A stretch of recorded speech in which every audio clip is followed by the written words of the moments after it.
Hello, everybody, and welcome to the second episode of the Endurance Unleashed the Playbook Live. You are joining me on this beautiful day, at least down here in North Carolina, wherever you're joining me from. I hope you guys are having a wonderful day so far. I have everybody up here on Facebook, Instagram, and YouTube over here, and I have down here everybody on TikTok. If anybody is joining me here on TikTok, feel free to leave comments down there, as well as any questions you may have, specifically talking about finding the right healthcare practitioner or talking about low back pain tonight. If you are joining me on all of the other social media platforms, again, please feel free to leave any questions, concerns, comments in the comment section, just so that we can help you answer those questions that you may have as we go through things. If you didn't join us last week, please feel free to check that out. And also, if you do have any if you do want to learn more about us, feel free to check us out on our website, www.endurance-unleashed.com, where I can help you out with all of your physical therapy and health and wellness needs. For those of you who don't know me, my name is Dr. Rob Berghorn, physical therapist and owner of Endurance Unleashed. We operate out of North Carolina and New York. We do serve a good variety of people, active adults and endurance athletes, where you are able to go from pain to pain-free in just a few short weeks and be able to return to your daily life goals and functions. So tonight's topic of what we're going to do is we're going to cover things that we talked about a little bit last week. I did want to talk about some things that I did fun over the past weekend, and obviously we're going to dive into what we're talking about tonight, which is our trying to figure out more about what goes into choosing the right healthcare practitioner for you. So things that I was doing this past weekend, I did an impromptu 10K that I was not planning on doing, didn't know anything about while I was away at a business conference in Austin, Texas. I was learning all about social media. I was learning about marketing. I was learning about AI technology to be utilized in the physical therapy space. And I was also learning about how I can best help my clients even more. So one thing I did, it's called the CAP 10K, which is like one of the top 10Ks in the country. I just happened to do it impromptu with a friend. We signed up during the lunch break on the first day. We completed that 10K, and I did my second best overall. I just was under 47 minutes, so yay for me. Very good on my end. I was very happy. I also was able to get pretty much back to my conference on time without any issues, and continue to learn. So again, what we're going to go through now is we're going to talk about some of the workshops, some of the webinars we have coming up. April 19th, I'm going to be having a webinar specifically on low back pain. So if you're looking to learn all about low back pain and figure out how to get rid of your low back pain, head over to our website, www.enduranceuunleashed.com, and figure out how you can sign up for that, just so that we are able to get your seat and qualify you for that, because there aren't many seats left. We already have 13 people signed up. We probably only have a good handful of maybe 6 or 7 left before that space is filled up. We try to keep it nice and intimate so that you guys can ask questions for us, and we can help answer your questions and give you very specific information based off of your needs, rather than gearing it towards the general population. So if you're interested, please head to our website, look for our ads that are going out right now, and figure out how you can secure your seat today. So we're going to head on to our news topic for tonight. And again, if you guys have any questions, feel free to leave them down below in the comments, whether you're on our Facebook page, our YouTube, our TikTok, and our Instagram, so that I can give you the best answers to any of your concerns that you have. So today's news that we're going to be talking about, we're going to talk about a little bit more about the state that I'm in. North Carolina is coming out with another House bill, hopefully similar to something that can happen in other states as well, because I do see it when I was back up in New York before I moved down here to North Carolina. It is NC House Bill 696, which is the Healthcare Practitioner Transparency Act. Basically what this is basically providing specific advertising requirements for all healthcare practitioners, where any advertisement that a healthcare service mentions that the healthcare practitioner must clearly state the type of license or certificate that they must hold in that state. all the time do I see that chiropractors post in their windows, post in their advertising, post in their brochures saying that they do physical therapy. I'm a physical therapist. I'm a doctor of physical therapy. I went to school for 7 years to be a physical therapist. And because of that, I have the right to practice physical therapy. But there's practitioners out there, including chiropractors, that say that they have physical therapy, but they don't have a physical therapist that practices in their team. So this is an example of that. If you see that in your neighborhood, this does give you actionable right to report them to the state, because this is them acting as a little bit fraudulent. This is someone who is showcasing a license that they don't have, that they don't understand the practice of physical therapy in, and someone that you should report to the state to prevent them from misleading you, the public, the clients, and also make sure that you have better understanding of what you're getting as far as medical services you're receiving. As far as anything, this bill is continuing to go through the House. It's going to go through committees next, and then it's also going to go off into the Senate if it doesn't already have a Senate bill that's similar or identical to it, and it is going to continue to move forward, hopefully enacting itself on October 1st of 2025. As far as the rest of the news go for our endurance athlete world, we just finished Ironman Oceanside on April 5th this past weekend. So we had a big release. We did have a big finish by Lionel Sanders. Despite a slower swim, he was able to crush the bike and the run. He was able to maximize performance and declare his top spot at the podium with a 40-second lead over second place Rudy Von Berg. And for the ladies, we had Paula Finley, who held it down the entire race.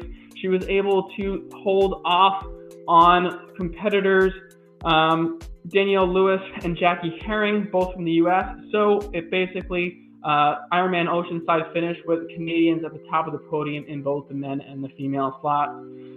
This week we also have coming up, we have the Lifetime Sea Otter Classic from April 10th to the 13th, a big race that is going on. We also have the Paris Marathon happening on this Sunday, where we have favorites from previous years, the Kenyans and the Ethiopians, Abiye Ayana, we have Deso Gelmis, and we have Alicia Rotich for the men, and who are basically some of the past three winners from this race. And also we have the 2018 winner of the London Marathon and the runner-up to the 2018 New York City Marathon, Vivian Cheruiyot, for the females completing in that race.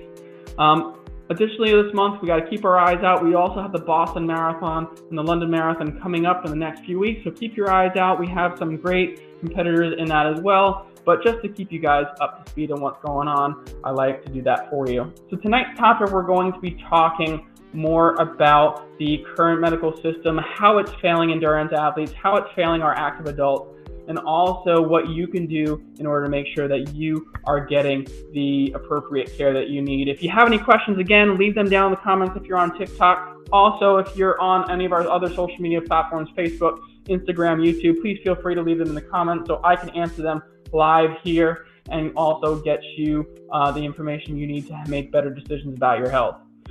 So the problem that we currently have with the medical system is that we're focusing, as you can probably hear on the news, whether you're on the left or the right, I'm trying to maintain as much of neutrality on the political side as we talk through these things tonight, is more of a sick care. We get treated only when we're sick. Our healthcare is only reactive. Our insurance companies only pay for reactive services when we get hurt, when we have pain, when we have injury, when we're sick, but it doesn't necessarily help us when we have when we're trying to be healthy, when we're trying to prevent injuries, when we're trying to prevent illness. It doesn't help us give us information about what we're trying to do in order to maintain a healthy lifestyle. It doesn't help us with our diet. And everything that we have going on in the politics scene does not help us either, especially over the past 6, 7, 8 years, however long you want to go back. It's only getting worse, regardless of who's in power. And at this point, it's up to us as practitioners, me, physicians, chiropractors, nutritionists, dietitians. It's all up to us at this point in order to make better decisions for our clients, and it's for the clients and the patients in our world to help educate themselves, get educated by us so that they can also make better decisions about their health. So if you've been out there, if you've experienced things, I've heard plenty of stories about people who continue to deal with issues over time of not getting treated appropriately, spending extra money that they didn't need to spend on services that they never gave them results. And I'm tired of seeing it, and this is why I do these kind of lives, I do these kind of events, I do these in the community, I do these social media posts just so that there's people out there who are educated that we need to have improvement on what is going on in this world. We need to leave this world as a better place for our next generations, and I feel that this is important. So why does this stuff occur? Why do we have issues with our health system? Part of it has to do with lobbying in our politics. There's companies out there that includes the insurance companies, that includes big pharma, that includes the medicine lobby, that includes chiropractor lobby, physical therapy lobby. The physical therapy lobby obviously is pretty small on my end. I've worked in the New York Physical Therapy Association chapter for a good number of years, for a couple of years, and I see how slow things move. I see that there's continued issues, and I see that there is people who get left off to the side and some of our bills don't get passed. And the stuff that we're able to do, the lives that we're able to change for people don't get well known. They don't get put out there into the public, and therefore people continue to get put into the, you need to take medication for the rest of your life. You need to take these injections. You need to have this surgery when you don't even necessarily need it. It's something that comes near and dear to me, and I do like to push this. This is why I'm doing it in a more private public forum in my own sense, in my own practice, so that more people can get out there. And I'm trying to broadcast it as far and wide as I can potentially can, hopefully growing over time. There's plenty of people that are joining this live right now, both on all of our social media platforms, including TikTok down below right now. And I do want to continue to grow that platform so that we have the voices heard, both from the practitioner side and also from the client side. Other reasons why this occurs is because of restrictions that are on clinicians. I talked about lobbies. Depending on what state you're in, different lobbies of, say, like orthopedics, orthopedic surgeons, doctors, they try to limit what we are able to do. In, for example, the military, I would be able to prescribe you low-level anti-inflammatories. I'd be able to prescribe you imaging, so including x-rays, MRIs, CT scans without any kind of restriction. But then at the same time, the doctors want to have control over that, so they limit what we're able to practice and what we're able to do in the public sector. Same thing with insurance companies. They provide you with pre-authorizations you need to obtain before getting any kind of medications, any kind of solutions, any kind of injections.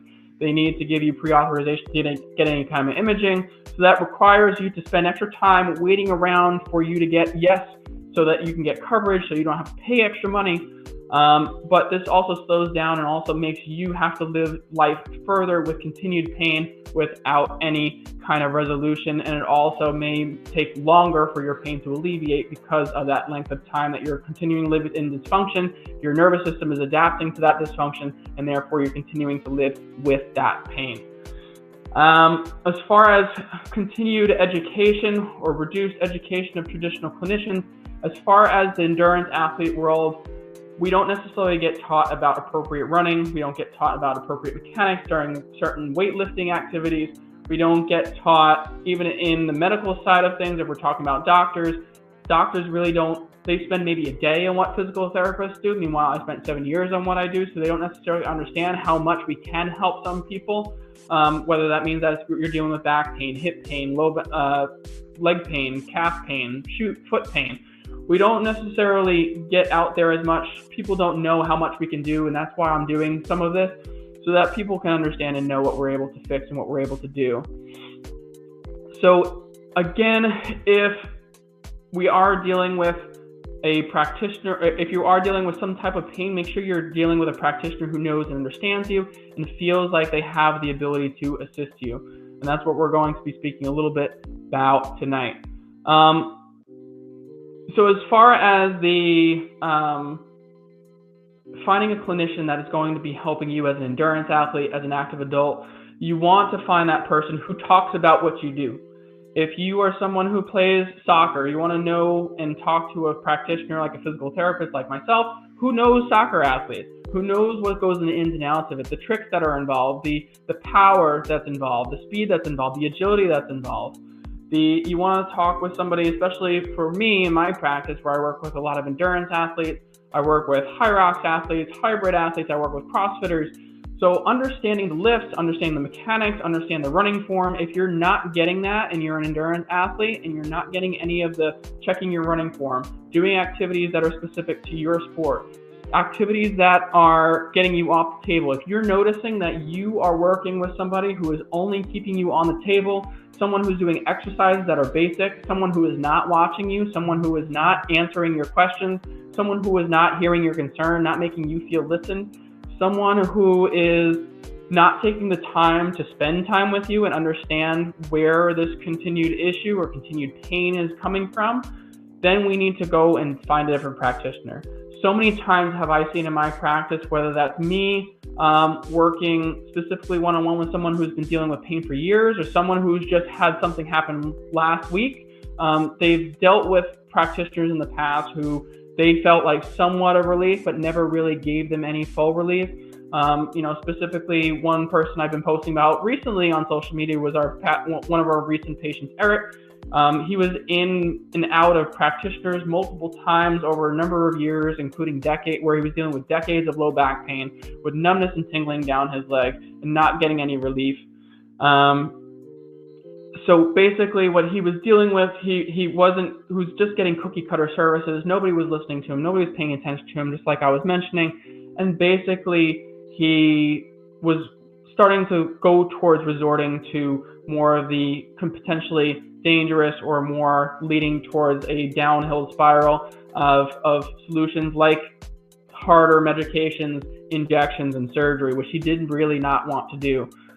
So as far as going from where he was to where he is now, he's able to do everything he wants to do. He's able to hike, he's able to run, he's able to cycle, he's able to do triathlon related things. He was even able recently to go where I was working in Long Island at the time in New York. He was able to paddle in a kayak from the North Shore of Long Island all the way across the ocean or the bay, Long Island Sound, all the way from Long Island to Connecticut shores without any issues in his back. So it did take him some time, it did take some understanding, it did take some play, and that's important. We need to be able to play and we need to be able to understand what's going on, and that may take some time, but you need to understand that we are here to help you, and you need to have that right practitioner that's going to help you do that. Sit with you and really analyze together, help you tease things out together, help ask more questions and delve deeper together. If you're not having that collaborative relationship, that's another sign that you need to have somebody else work with you, because having someone that is just a one-sided relationship, telling you what they think you need rather than collaborating back and forth in order to figure out what you need, what you actually need, is what is missing from the medical community right now. Another factor that goes into it is that our insurance companies are not necessarily allowing us to get the appropriate care that we need, in the sense that they don't give you enough visits. If we're talking about an endurance athlete, we're talking about somebody who's more active, somebody who has pain, who has an injury, but is able to do most or all of their daily activities, but then also wants to get above and beyond that daily activity level. We can see that the insurance companies will prevent you from doing and going up into that level. Insurance companies will only pay to get you out of pain. They won't pay for you to get back to running. They won't pay for you to go back to cycling. They won't pay for you to go back to work if you work more of a manual labor job. They won't pay for you to feel good. They won't pay you to feel better. They'll help you to get out of pain, but not necessarily to keep you out of pain as they should. So a lot of times when I have my athletes working with me, my endurance athletes specifically, they say that they get cut off right as they're trying to get back into sport. They get given a very basic, a very generalized return to play guideline and protocol to get back to sport, but they don't necessarily get anything specific. They don't necessarily get given a change in the value of what they're being given. The insurance company will cut them off from any coverage, but the company that they would be going to for physical therapy will give them they'll give them a pay per visit kind of scenario where they will allow them to come to physical therapy just like they have been doing under their insurance coverage, but won't change the value. They'll be seen with Gertrude, Esther, and Larry all at the same time without being given any one-on-one individualized attention. There is more one-on-one services being popping up now in the insurance realm, but at the same time, it's still not as good as what you can get elsewhere. So you really do need to find a practitioner that's going to sit and listen to you and really understand what's going on and figure out what's the best solution for you going forward with your health and with your care.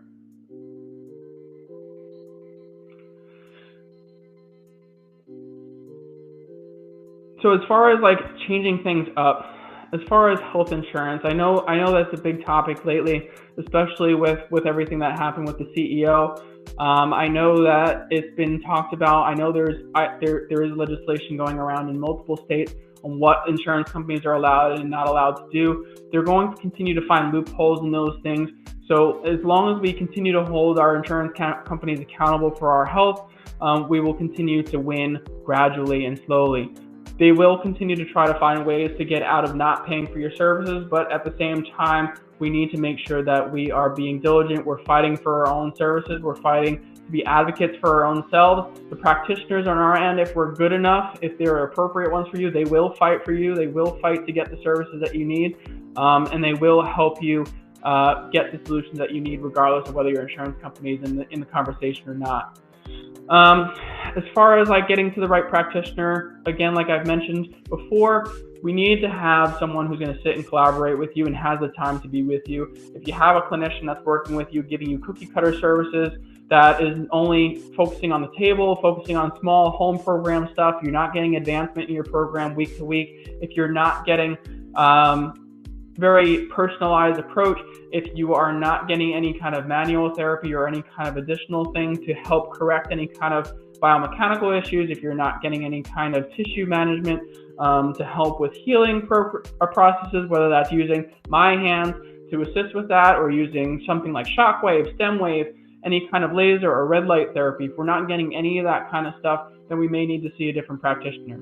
We want to make sure that it is as one-on-one as possible and make sure that it's as personalized as possible, so make sure that you gradually week to week get to your goals so you can minimize the amount of money that you're spending on your healthcare and also make sure that you are getting better faster and also don't have to go back to healthcare because you were never completely fixed and have to slide back into pain. We want to avoid that at all costs.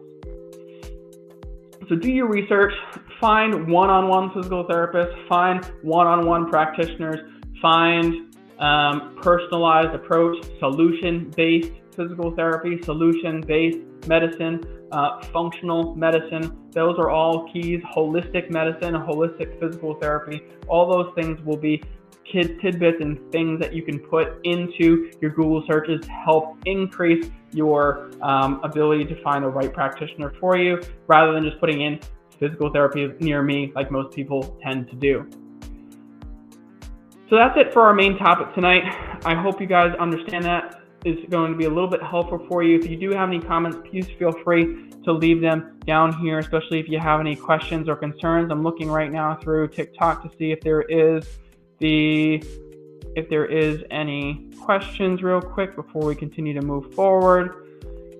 And if you guys have any questions on Instagram or Facebook or YouTube, please feel free to leave them down in the comments. I will answer them as they come up.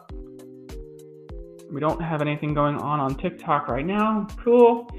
If we have any of those, great. On Instagram, thank you, Drew, best PT I've ever I've ever used right here. Highly recommend. Thank you for that comment. I am very appreciative of it. You have always been a great client for me, and I am very supportive of all your goals and what you need to going forward. So hopefully you continue to portray and push what I do in my practice and help with my community.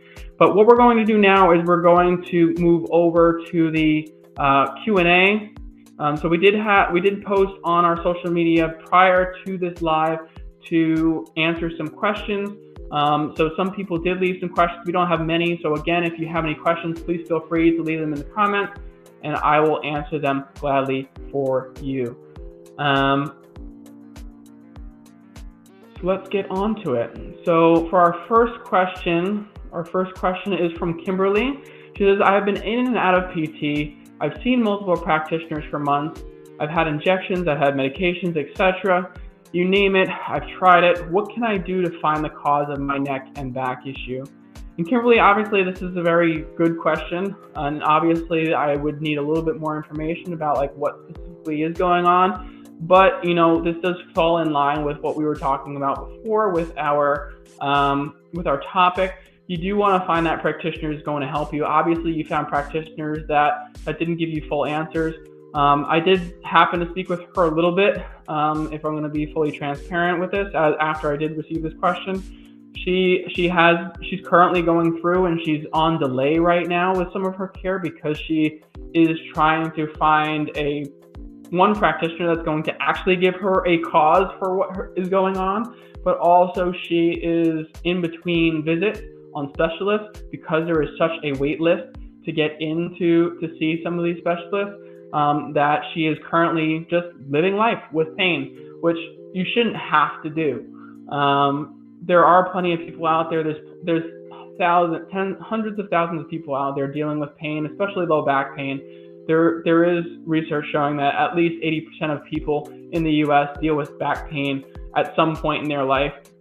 So back pain is a very big debilitating thing, and it is a very big costly thing in our medical system.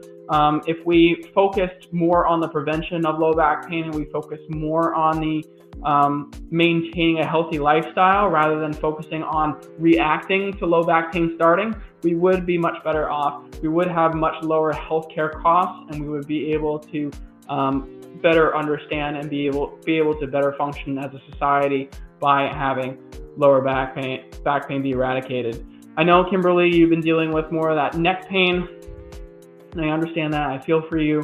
And as far as figuring out what that best solution is, what I would have you do, we'd have to come in, we'd have to do what we call a discovery visit. Basically, that's a free session with us, 20 minutes, 30 minutes, depending on what you need. We sit, we talk, we figure out what you've been through, what we need to do next, what you haven't tried, what you have tried, and figure out what that next best step is. For most people that are dealing with neck pain, or if it's upper back pain, it's usually shoulder blade. You could be having issues with maintaining the stability the stability in the movement, the appropriate movement of your shoulder blade.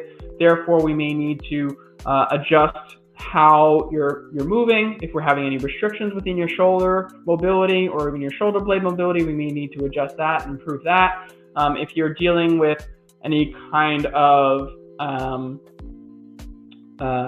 compensations that are going on by having imbalances in the musculature that surrounds our shoulder, that could be affecting our neck as well. That's usually a more common thing. If we're dealing with any kind of positional faults where our first rib may be locked up or any of our vertebrae may be locked up and not moving very well, that could be part of it too. And also it may be overall what you're doing throughout your day. Are you looking at your phone down a lot?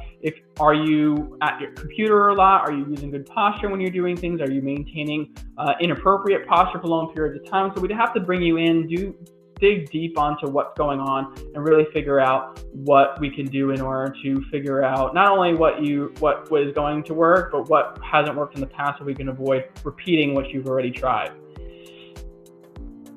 And just a fun fact for those of you who don't know, the more your head kind of comes down, the heavier your head actually gets. The head is about a 12-pound size bowling ball, if you want to put it that way, sitting on a golf tee. If you want to put it a little bit more realistic. So every time we bring our head down, our head gets exponentially heavier because gravity is acting on the front or the tip of our head, the furthest part of our head away from the body.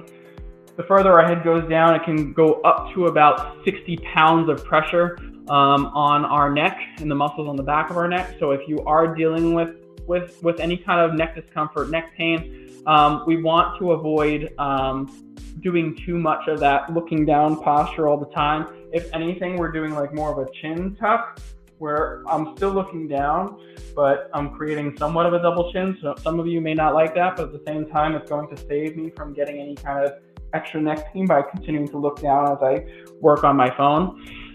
So make sure you're trying to maintain as much of a neutral posture as possible while you're on your phone, while you're on different devices, whether that's your iPad or computer. Try to use appropriate postures, obviously, as well. And I hope that helps, Kimberly. And if you do have any further questions, Kimberly, please feel free to reach out to me, and I'd be happy to continue our conversation and also get you in for an appointment. All right, so we have our next question from Jim. Jim said, my insurance cut me off from my PT services lately. I still need care, and my PT thinks so as well. I have to pay out of pocket for this now. Is it worth it? And I would say, Jim, I know this is a case-by-case basis. I will say that it is, in the end, worth it, even if you have to spend a lot of money to do it, as long as you are getting the value out of it. And value is going to be more important than the dollars that you spend. If you are getting a return on your investment, just like if you're investing in the stock market, I don't know about saying that right now, just because of the way that the fluctuations and the uncertainty has been with the market. But at the same time, if you invest in something like bonds, if you invest in something like gold, that is generally going up in value every time. So if you're going to invest in a healthcare practitioner with money outside of your insurance, you want to make sure that you're dealing with the right person, making sure that this is the right person that you know is going to help you and get you that right solution. And that value comes into getting you better quicker, making sure that you stay out of pain longer, and also making sure that they're helping you achieve your goals. If you're not getting any one of those three, you probably need to find somebody else. Additionally, if you find that as you are going to pay out of pocket for something, and it's the same level of service, and you're paying more for it, especially if it's cookie cutter physical therapy style kind of stuff, where you're in what we call a PT mill, where you're being seen with multiple patients all at the same time by one practitioner, and you're being tossed off to patients, to technicians or aides that have a lower education that is not your physical therapist, then I would potentially find somebody else and pay out of pocket somewhere else. It may be more expensive or a bigger investment to find someone who works out of network or works in a cash-based area, but they are much more geared towards helping you get to that right solution, especially if the insurance PT that you're going to that has no longer,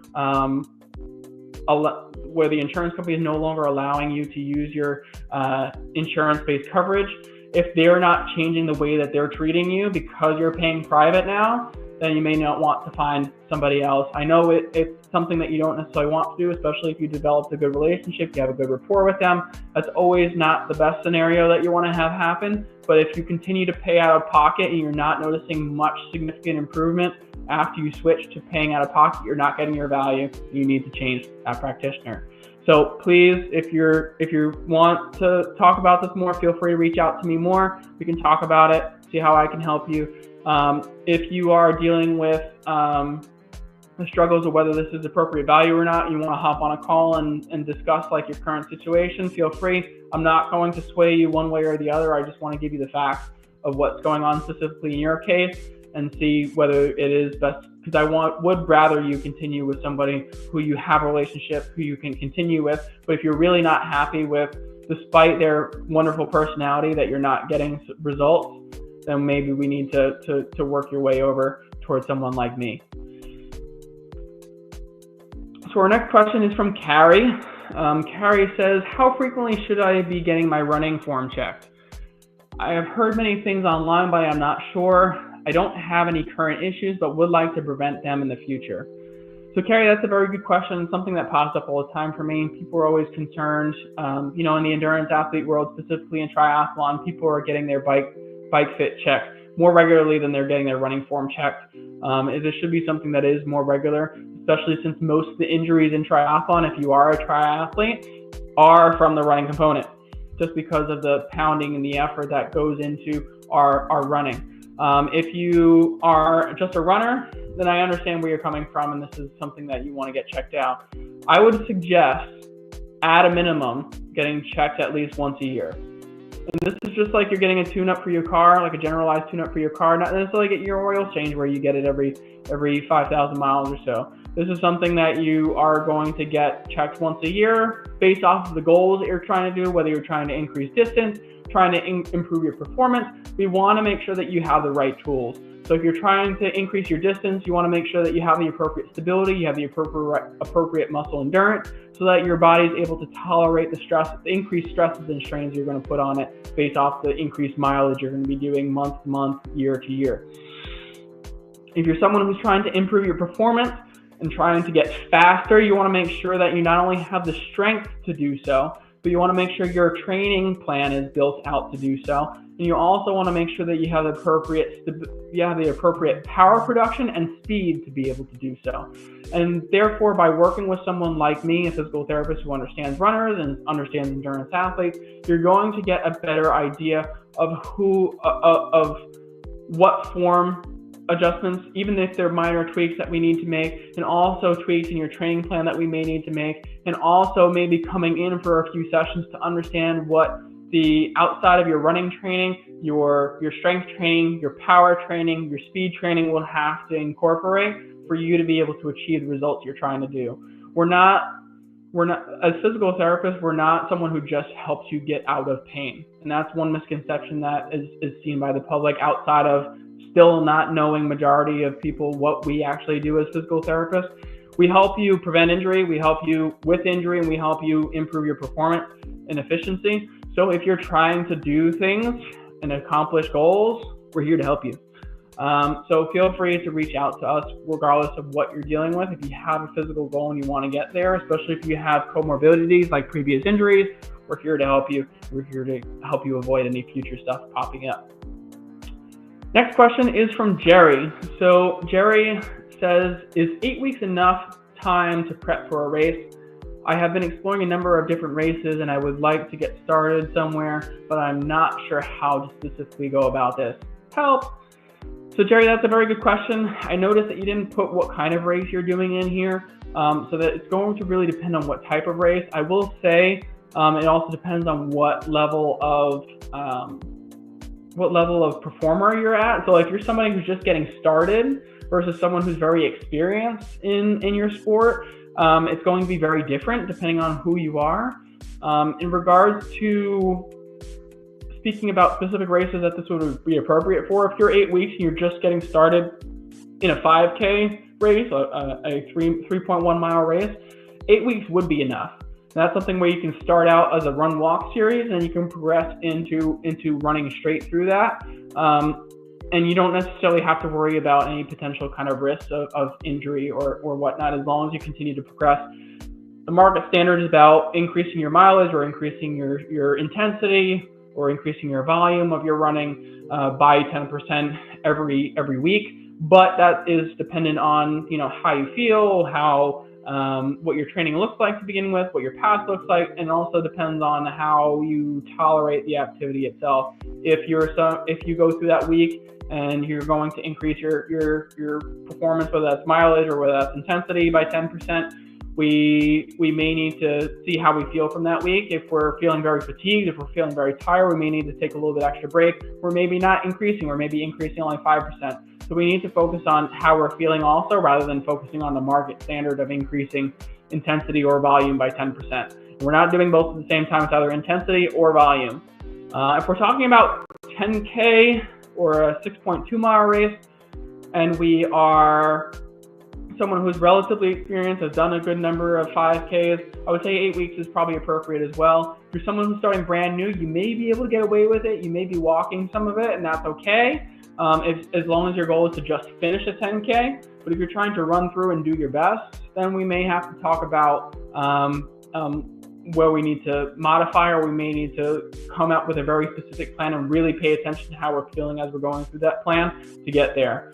Obviously, with half marathons and marathons, this is a very, very tight goal or tight budget for if we're trying to train for in 8 weeks for a half marathon or a marathon. So if we are going through and we're talking about an 8-week plan, we need to probably extend that out. If we're very experienced, if we've been training, if we're doing other races throughout the year, I would say that doing an 8-week program, transitioning from a 10K program, fine. But if we're just getting started, 8 weeks is not going to be long enough, especially for the amount of pounding you're going to be taking on your feet for a marathon or a half marathon. So just keep that in mind. I hope that answers your question, Jerry. If anybody has any questions, I think we only have one more question left for tonight so far. If anybody has any questions, please feel free to leave them down in the comments. Tonight we're talking about finding appropriate healthcare practitioners for you, helping or assistance with low back pain, and also any kind of your running or endurance athlete needs. So if you have any questions here on TikTok or any of our other social media platforms on Facebook, YouTube, or Instagram, please feel free to ask your questions in the comments, and I'd be happy to answer them for you here. So we only have that one more question, so I'll go through that, and if we don't have any more after that, we'll end the stream a little bit early tonight. So let's go through that last question. So Matt B, he has the question of how do you go about creating a running plan? I've always struggled with my performance and improvement. I have also struggled with sticking to a plan. Advice, please. So Matt, that's a very good question. Obviously, there's a lot of plans that are available online. Obviously, there's a lot of paid and free plans, so you don't necessarily know how good something is, whether it's paid or free. At the same time, there's also a lot of different methodologies back there about how to go with it. The thing I use with my athletes all the time is to find a plan that works best for you. And if this is best for you in the sense of where you're currently at, so if you're just getting started with running, that's where we need to kind of go from, obviously. So starting off with something easier, so the Galloway method where you're walking and doing some intervals of running and walking, that may be where we need to start, and that's a few times a week. If we are talking more about an experienced runner and we're trying to create a plan and we're trying to work on performance, then we really need to dive into deep little semantics and mechanics of things. As far as my athletes go, if I'm a strict runner without any kind of other endurance athlete kind of activities going in, so if we're not a triathlete, if we're not someone who cross trains at the same time, like we're doing biking or swimming or any kind of other sport like volleyball or soccer or basketball, then I would say we can run anywhere between 3 to 5 times a week at a minimum. We want to have at least one rest day built into our training plan. And that rest day is completely fully resting. We're not doing anything. We're going for at most a leisurely walk with a family member or a friend.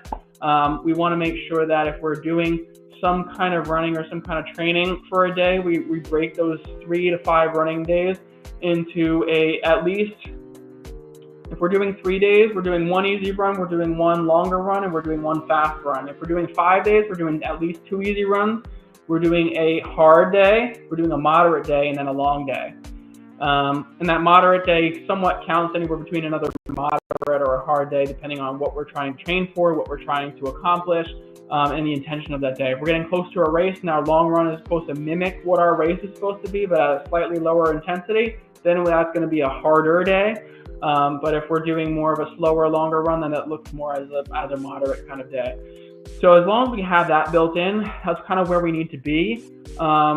If you are struggling to stick to a plan, then we need to also have whoever you're working with. If you're working with a coach, then you need to talk with your coach about your daily schedule. If your coach isn't really willing to talk to you and just giving you like a cookie cutter plan, then fine.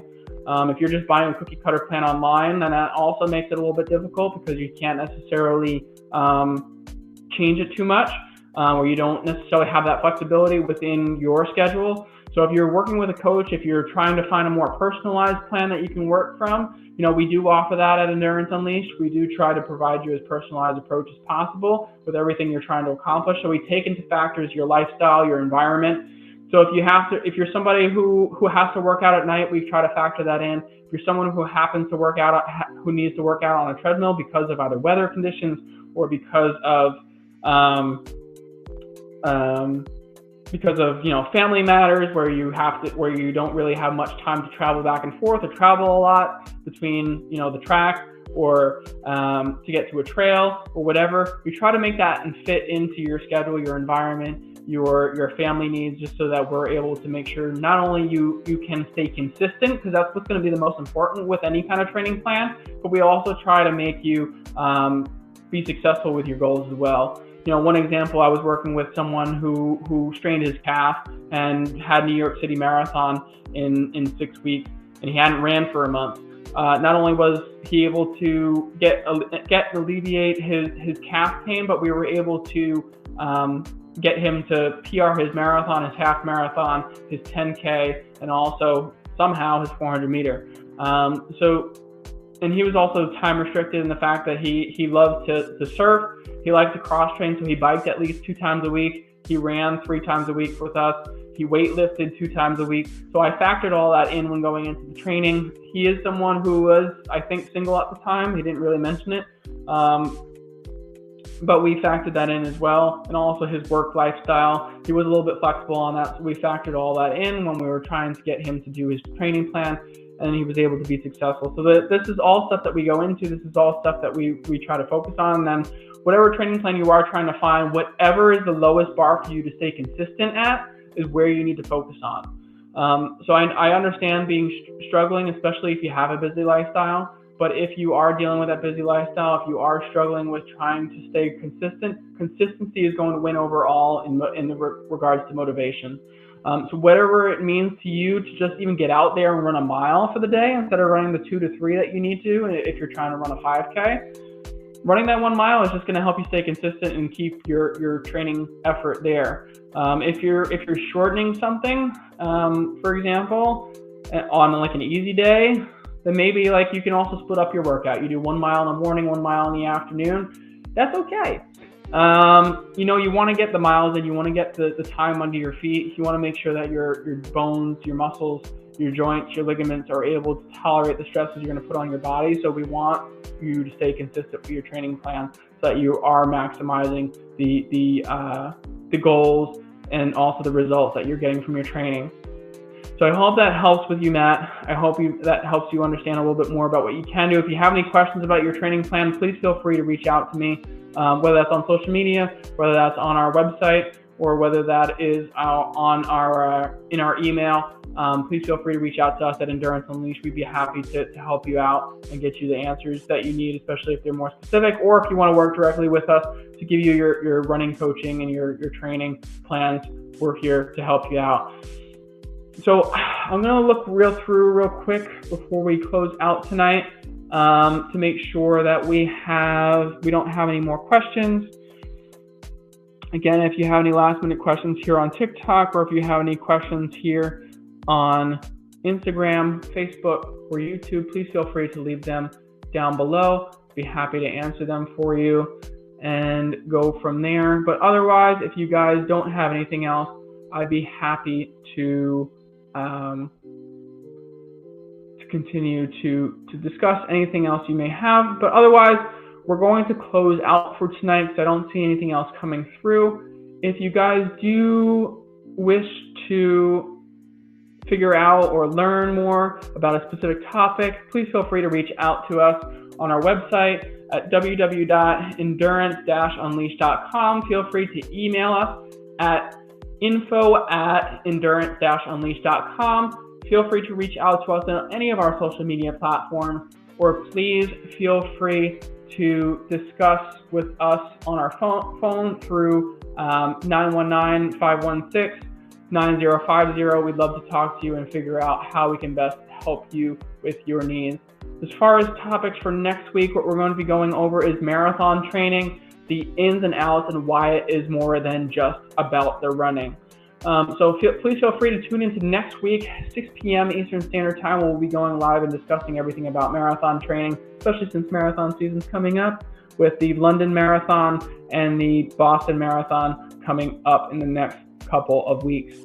So I hope you guys enjoyed tonight, and I look forward to seeing you guys on the stream next week. Have a good, wonderful evening.